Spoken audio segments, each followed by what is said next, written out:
அன்பு தேவனுடைய பிள்ளைகளை, ஒருவன் யோவான் 15:13 சொல்லப்பட்ட வண்ணமாக, ஒருவன் தன் சிநேகிதனுக்காக ஜீவனை கொடுக்கிற அன்பிலும் அதை காட்டிலும் மேலான அன்பு ஒன்றுமே இல்லை என்று சொல்லப்பட்டதான வார்த்தையின் பிரகாரமாக உங்கள் மேலும் என் மேலும் தேவன் தம்முடைய அன்பை வைத்தது நிமித்தமாக தன்னுடைய ஜீவனையே பார்த்தீங்கன்னா பலியாக அவர் ஒப்பு கொடுத்தார். அவர் எதற்காக சிலுவை மரணத்தை அவர் சுமந்தார்?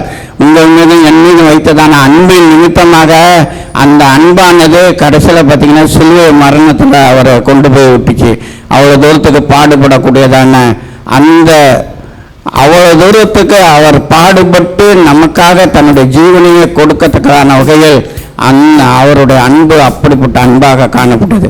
அந்த அன்பு என்றைக்கும் மாறாத அன்பு, எப்பொழுதும் இருக்கிறதான அன்பு.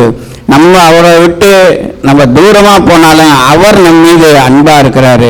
பேதுரு எடுத்துக்கொள்ளுங்க. பேதுரு ஆண்டவராகிய இயேசு கிறிஸ்து மரித்த பிற்பாடு அவன் மறுபடியும் மீன் பிடிக்கிறதுக்கு அவன் மறுபடியும் போய்விட்டான். ஆனாலும் ஆண்டவராகிய இயேசு மறுபடியும் அவன்கிட்ட வந்து உயிர்த்தெழுந்த பிற்பாடு அவன்கிட்ட வந்து கேட்குறாரு.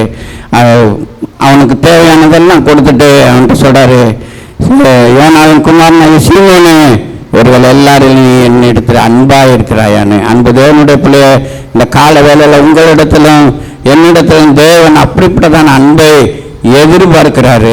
நம்மளும் எத்தனையோ நேரம் அவரை விட்டு நம்ம தூரமாக போகிறோம். அவருடைய அன்பை மறந்தவர்களாக நம்ம காணப்பட்டு கொண்டு இருக்கிறோம். ஆனாலும் நம்ம வெறுத்து விடவில்லை, நம்ம தள்ளி விடவில்லை.